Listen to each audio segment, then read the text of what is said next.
کیا کبھی ایسا ہوا ہے کہ آپ نے کہانی کا آئیڈیا سوچا اور بے حد پرجوش ہو کر لکھنے کا آغاز کیا، لیکن کہانی مکمل ہونے سے پہلے ہی اسے ادھورا چھوڑ دیا اور باوجود لاکھ کوششوں کے بھی اسے مکمل نہ کر پائے؟ اگر آپ کے ساتھ اکثر ایسا ہی ہوتا ہے تو آپ کو ضرورت ہے مستقل مزاجی کی، کامیابی کی وہ کنجی جس سے کسی بھی فیلڈ میں کامیابی حاصل کی جا سکتی ہے، اور ایک غیر مستقل مزاج انسان چاہے کسی بھی شعبے میں چلا جائے اپنی اس عادت کے سبب کبھی بھی کامیاب نہیں ہو سکتا۔ تو آئیے آج جانتے ہیں کہ ہم کیسے کسی بھی شعبے اور بالخصوص رائٹنگ میں مستقل مزاجی کو کیسے اپنا سکتے ہیں اور اس کے کیا کیا فوائد ہیں۔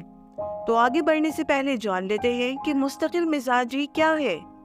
آسان لفظوں میں کہوں تو جس کام کو کرنے کا ارادہ کر لیں اسے مسلسل کرتے رہیں اور مکمل کر کے ہی دم لیں۔ کسی بھی کام کو درمیان میں ادھورا چھوڑ کر کسی نئے کام کی طرف چل پڑنا نہ صرف آپ کو غیر مستقل مزاج بناتا ہے بلکہ یہ آپ کے لیے لانگ ٹرم میں ڈپریشن اور انزائٹی کا سبب بھی بنتا ہے۔ آپ کا تعلق خواہ کسی بھی شعبے سے ہو، آپ طالب علم ہیں، استاد ہیں، بزنس مین ہیں، رائٹر ہیں یا فری لینسر، مستقل مزاجی کے بغیر آپ زندگی کے کسی بھی شعبے میں کامیاب نہیں ہو سکتے۔ اگر آپ کو کام شروع کر کے ادھورا چھوڑ دینے کی عادت ہے تو یاد رکھیں آپ کامیابی سے کوسوں دور ہیں۔ چونکہ میں لکھنے کے حوالے سے بات کر رہی ہوں تو آج بھی ہم مستقل مزاجی کو بطور رائٹر دیکھیں گے۔ دیگر اسکلز کی طرح لکھنا بھی ایک اسکل ہے جسے آپ ہر روز کی مشق سے پہلے سے بہتر بنا سکتے ہیں۔ اگر آپ ہر روز لکھتے ہیں، چاہے ایک جملہ، ایک اقتباس، ایک کہانی، مضمون یا صفحہ ہو، تو آپ ہر روز اپنے لکھنے کی صلاحیت میں اضافہ کریں گے، آپ کی اسکلز شارپ ہوں گی اور آپ اپنی انفرادیت ڈھونڈ پائیں گے۔ ہو سکتا ہے آپ سوچیں کہ آخر روز لکھنا کیوں ضروری ہے؟ جب ہمارا دل چاہے ہم تبھی کیوں نہ لکھیں؟ بالکل، آپ کا جب دل چاہے تب لکھیں، لیکن پھر لکھنا صرف ایک شوق کی حد تک ہوگا، پھر یہ آپ کا پروفیشن اور آپ کا جنون نہیں بن پائے گا، آپ کی فیلڈ نہیں بن پائے گی اور آپ کو اس کام سے پہچان نہیں ملے گی، نہ ہی آپ کو اس فیلڈ میں کام ملے گا، کیونکہ غیر مستقل مزاجی آپ کو کبھی آپ کی کوئی کہانی، کوئی ناول، کوئی کتاب مکمل کرنے ہی نہیں دے گی۔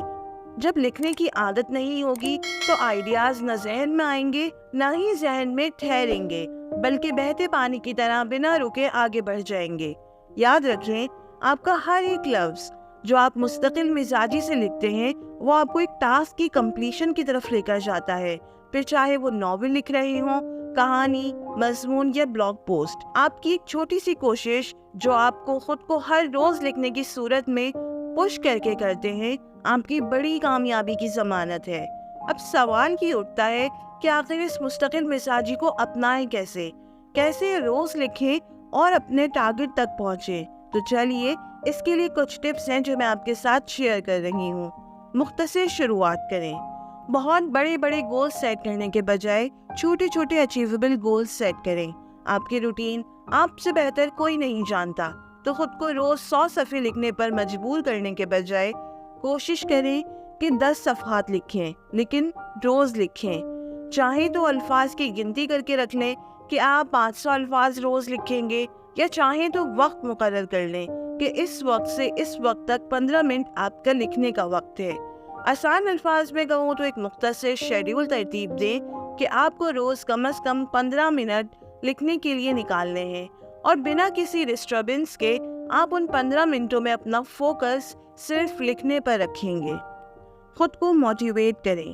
ایک بہت بڑا سبق جو زندگی کسی نہ کسی موڑ پر سب کو سکھا دیتی ہے، اگر آپ بھی اسے سیکھ جائیں گے تو یقیناً اپنی کامیابیوں پر خوش ہونے والے آپ پہلے شخص ہوں گے۔ خود کو سراہنا سیکھیں۔ ایک دن کا ٹاسک مکمل ہونے پر خود کو شاباشی دیں۔ ایک جملہ اس دن اپنے لیے ضرور لکھیں۔ یاد رکھیں، جو شخص اپنی پیٹھ تپتپانا سیکھ جاتا ہے اسے دوسروں کی تالیوں کی گونج کی ضرورت نہیں رہتی۔ خود اپنے ناقد اور اپنے دوست سب سے پہلے بنیں۔ اپنے آپ کو اہمیت دیں اور خود کو بتائیں کہ تم نے آج زبردست کام کیا ہے۔ لکھنے کا وقت اور جگہ مختص کریں۔ اپنے لکھنے کے لیے ایک جگہ اور وقت مخصوص کر لیں اور خود کو یاد دلائیں، اور اس وقت ہر صورت خود کو کچھ نہ کچھ لکھنے پر آمادہ کریں۔ اپنے رائٹنگ کارنر کو خوبصورتی سے سجائیں تاکہ آپ کا دل اس طرف مائل ہو اور آپ خود بخود لکھنے کی طرف متوجہ ہوں۔ اپنے لیے دن کا کچھ وقت مخصوص کریں کہ یہ آپ کے لکھنے کا وقت ہے۔ فیلو رائٹر سے بات چیت کریں۔ ہیلدی کمپٹیشن آپ کو آگے بڑھنے اور پہلے سے بہتر پرفارم کرنے میں مددگار ثابت ہوتا ہے، اس لیے کسی بھی رائٹنگ کمیونٹی کو جوائن کریں اور فیلو رائٹر سے اپنی پروگریس شیئر کرتے رہیں۔ اس طرح کرنے سے نہ صرف ہیلدی کمپٹیشن جنم لے گا بلکہ آپ کے اندر لکھنے کا شوق بھی بیدار ہوگا۔ آغاز میں اگر آپ کی کسی سے اتنی زیادہ بات چیت نہیں ہے تو آپ روز کی اپڈیٹ اپنے سوشل میڈیا اکاؤنٹس پر اپنے فالوورز اور ریڈرز کے ساتھ بھی شیئر کر سکتے ہیں۔ ان کی طرف سے ملنے والی حوصلہ افزائی بھی آپ کو مستقل مزاجی سے لکھنے میں مدد دے گی۔ ایک سوال جو مجھ سے اکثر کیا جاتا ہے یا کہہ لیں کہ ایک ایکسکیوز جو اکثر رائٹرز پیش کرتے دکھائی دیتے ہیں کہ ہم مصروفیت کے باعث روز نہیں لکھ پاتے۔ دیکھیں، زندگی سب کی مصروف ہوتی ہے، لیکن جیسے ہم دیگر کاموں کے لیے انہی مصروفیات میں سے وقت نکالتے ہیں، بالکل ایسے ہی ہمیں لکھنے کے لیے اپنے 24 گھنٹوں میں سے 10 سے 15 منٹ نکالنے ہیں، اور ان 10 منٹ میں آپ کے ذہن میں جو بھی آئے لکھنا شروع کر دیں۔ آپ شروع میں ایسا کر کے دیکھیں، یہ آپ کے لیے کیتھارسس کا کام کرے گا۔